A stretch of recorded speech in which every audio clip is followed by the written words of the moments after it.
Esse é o melhor guia de investimento para você começar a fazer seu dinheiro crescer e render. Eu fiz aqui um resumão de todos os principais investimentos: ações, Bitcoin, Tesouro Direto, fundos imobiliários, CDB, RDB, LCI, LCA. Pode crer que tem tudo aqui para você guardar esse vídeo para consultar para sempre. Eu sou o Cezito Sperandi e esse é o canal Econoí, que é a tradução da economia e dos investimentos. Se tá chegando agora, clica no botão de se inscrever, você não vai perder nenhum vídeo que sai todo dia. Toda quinta-feira às 5 da tarde tem um vídeo especial que nem esse. E no último eu falei da tal da renda fixa digital, chega a render 17% ao ano. Será que é uma boa? Econoíca Raiz já deixou o like da confiança? O Econoíca que tá chegando agora, faixa branca, Nilba, deixa o like só a hora que você falar da hora, curtiu o Cezita. Bora lá então? E aí, investidor, sussa! Bora tacar pau em mais um vídeo, começando pelo conceito do que é um investimento. Você vai ver que eu vou fazer esse vídeo bem rápido, que é para ninguém perder tempo. Para começar, ao investir, você gasta um pouco menos do que você poderia gastar hoje para consumir muito mais do que proporcionalmente no futuro. É justamente o contrário de quando você toma um crédito, faz um financiamento, um empréstimo, em que você gasta um pouco mais do que você poderia hoje e consome muito menos amanhã. A diferença do pouco mais hoje para muito mais no futuro é juros, que é justamente o preço do dinheiro. Hora que você pega um empréstimo de 10 mil reais, você vai ter que pagar ao longo do tempo 15, 16, 20, dependendo, se é no cartão de crédito, às vezes 50 mil reais. Quem já não viu isso acontecer numa bola de neve negativa? Você tá consumindo 10 mil reais além do que você tem de renda hoje, além do que você tem de salário, para deixar de consumir 20, 30, 40, 50 no seu futuro. É como se você fizesse um empréstimo lá do seu futuro e falasse, eu quero agora, mas aí você abre mão de muito mais coisa amanhã. Nos investimentos é o contrário, você fala, vou economizar um pouquinho hoje para eu poder gastar 2, 3, 5, 10 vezes mais amanhã. Vê o meu caso, por exemplo, eu já tive uma vida muito mais cara. Eu morava em Moema, no bairro mais caro de São Paulo, tinha um carrão, vestia terno de 3 mil reais. Hoje ficou muito mais nítido para mim, na verdade, com o passar do tempo, que é muito melhor ter uma vida simples. Troquei meu carrão por um Uninho, moro numa casinha super simples aqui na Bahia, beira da praia, tenho muito mais qualidade de vida, dou valor para o que de fato interessa, as coisas que me trazem felicidade de verdade, não essa falsa sensação de posse para mostrar para os outros que você tem dinheiro e ficar feliz com isso, saca? Basicamente só tem dois principais tipos de investimentos, a renda fixa e a renda variável. Na renda fixa, você se torna um pequeno banquinho. Em vez de você tomar dinheiro emprestado, você pegar e pagar juros no futuro, é você que empresta e recebe juros em forma de lucro para isso. Na renda variável são outros 500, você se torna sócio de um negócio. O negócio pode valorizar e você consegue vender essa sua participação na sociedade com lucro, ou seja, mais caro do que você pagou antes. Mas não é só isso. O lucro das empresas rentáveis que você se torna sócio, eles podem ser divididos, são divididos entre os sócios, normalmente todo mês ou de 3 em 3 meses. Então, além da valorização, você pode ganhar essa distribuição de lucro, se a empresa for lucrativa, lógico. Na renda fixa tem 3 tipos de rentabilidade, ou seja, de você ganhar dinheiro com ela. Mas o que tem em comum é que todas têm uma aplicação mínima, uns vão exigir R$1, 1 centavo, R$100 para você fazer o investimento inicial. Todas têm uma data de vencimento, ou seja, é o prazo máximo que você vai deixar a grana rendendo, e chegando nessa data, eles te devolvem necessariamente sua grana já com a rentabilidade combinada. O tipo de liquidez, se você pode sacar só no fim ou se você pode sacar a hora que você quiser antes disso. E o tipo da rentabilidade, que a gente vai ver agora quais são. São 3, eu falei, né? Pós-fixada, pré-fixada e híbrida, ou atrelada ao IPCA. A pós-fixada normalmente é atrelada à Selic ou ao CDI, que são índices que podem mudar de vez em quando. A Selic é decidida pelo Banco Central a cada 45 dias e o CDI é bem colado com ela. São justamente os pós-fixados que podem ter liquidez diária. Nos outros, você não vai ver isso. E são justamente esses que costumam servir para reserva de emergência, com liquidez diária. A rentabilidade pré-fixada é aquela que você sabe direitinho quando você vai resgatar no fim. Na pós-fixada, você tem uma boa clareza, que você fala, bom, se a Selic subir, ela rende mais, se a Selic cair, ela vai continuar rendendo positivo, mas menos do que antes. Na pré-fixada, investiu, travou a rentabilidade, você consegue fazer a conta certinha de quanto você vai sacar no fim. E atrelado ao IPCA, ou também chamada de híbrida, porque ela mistura as duas coisas, o pré-fixado e o pós-fixado, porque o pré-fixado é o bonuzinho acima do IPCA, que é o índice de inflação oficial do Brasil. Se a inflação for maior, seu investimento rende mais, se a inflação for menor, melhor, seu investimento rende positivo, mas um pouquinho menos, mais o bônus pré-fixado.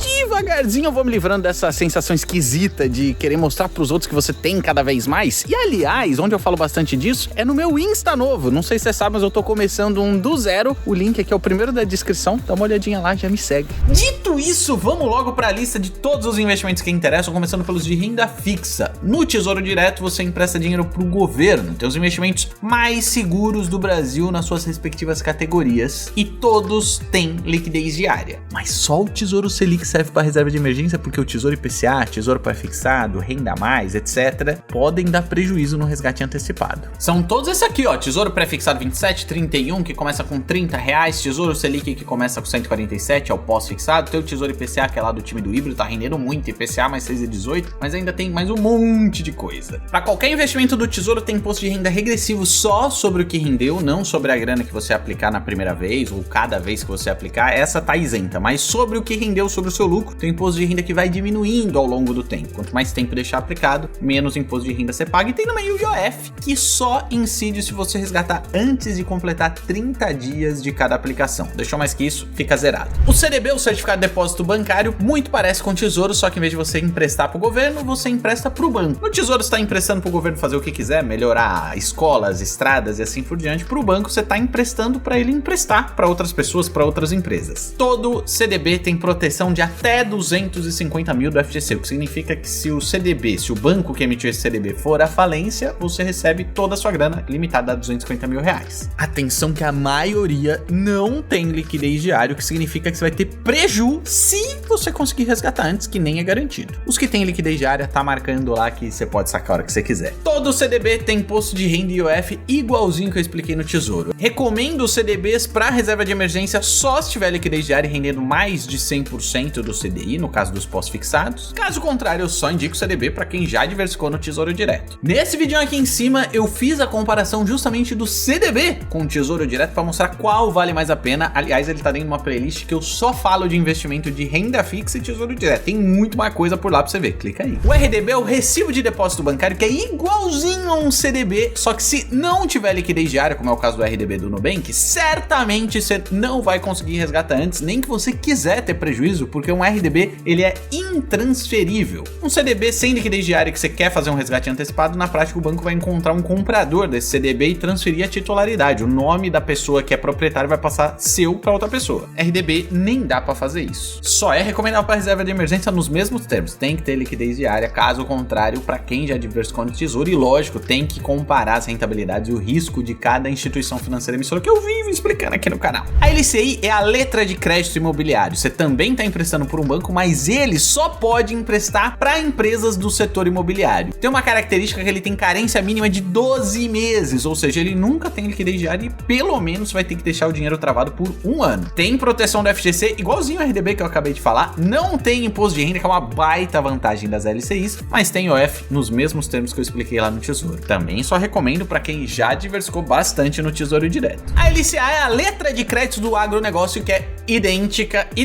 à LCI, sem tirar nem pôr, só que o banco ele só vai emprestar para empresas do agronegócio. Os CRIs e os CRAs são os certificados de recebíveis imobiliários e do agronegócio, trocando o I pelo A. Eles são muito parecidos com a LCI e com a LCA, só que eles não são emitidos por bancos, mas sim por empresas securitizadoras. São também isentos de imposto de renda e de IOF, igualzinho a LCI e a LCA, e eu só recomendo nesse caso para quem é mais avançado, porque ele não tem garantia do FGC. Atenção, não tem garantia do FGC. Tem muita gente que diz, e eu concordo, que é mais arriscado que as ações e que os fundos imobiliários. Você também já deve ter ouvido falar das debêntures. É tipo um CDB, mas eles são emitidos diretamente por empresas não financeiras, não bancárias. Tem as debêntures incentivadas, que não tem nem imposto de renda e nem IOF, e tem também as não incentivadas, que tem a cobrança desses impostos. Mais uma vez, mesmos critérios do CRIs e dos CRAs. Só recomendo para quem é avançado, porque não tem nenhuma garantia do FGC. Se você investir e for à falência, amigão, o prejuízo é todo seu. Ainda tem a LC, LIG, CCB, LF, mas elas não são nada comuns, então eu vou deixar de fora dessa lista.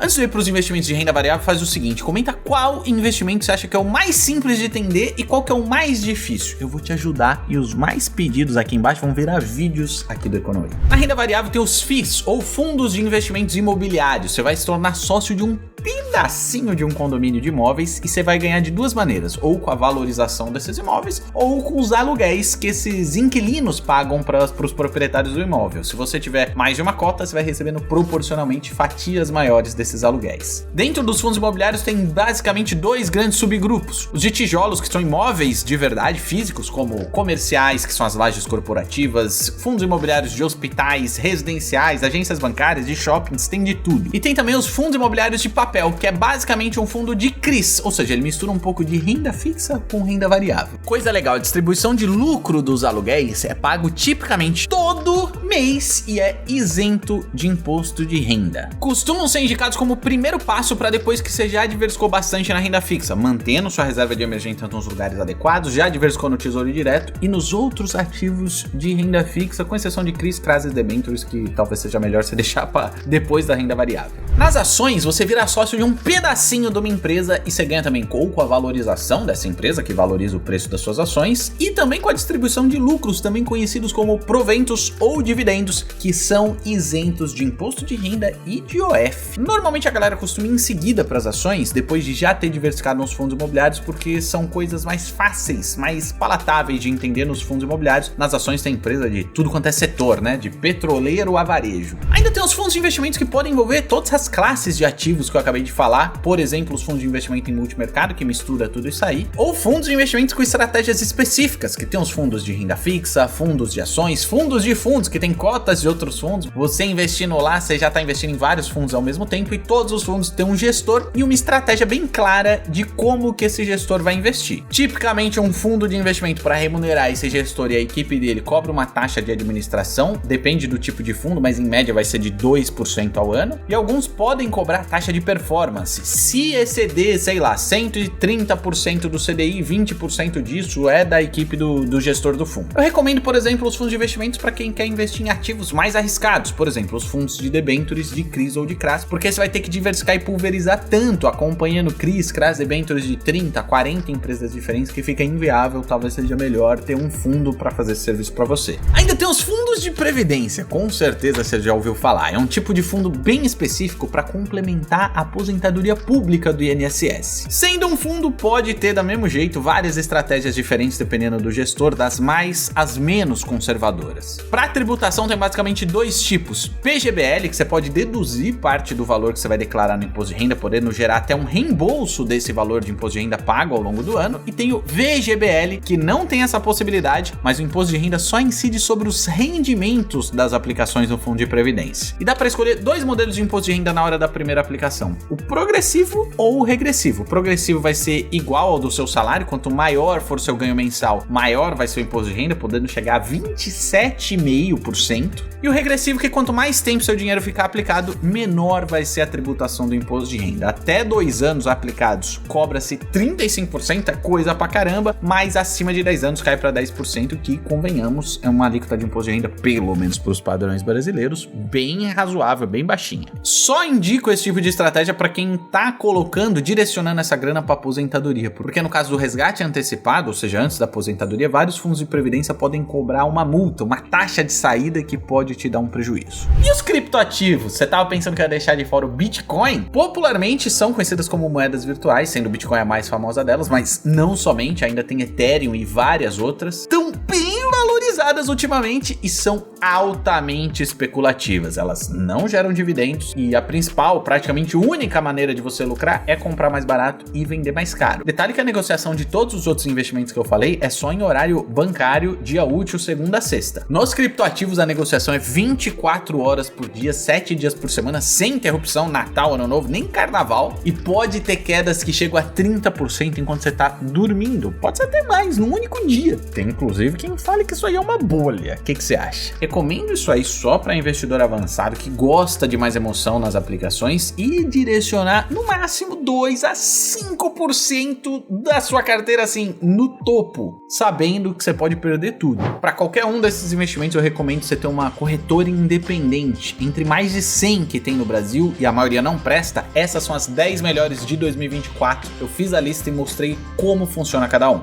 Não sei se você já reparou, mas os primeiros 100 mil reais são os mais difíceis de conseguir e daí em diante a coisa vai muito mais rápido para os 200, 500, 1 milhão. Eu expliquei o motivo disso e como acelerar até os 100 mil nesse vídeo aqui embaixo. Lembrou do like, né, meu parceiro? Agora clica nessa bolinha, você vai virar um Econo Iker raiz e a gente se vê na próxima!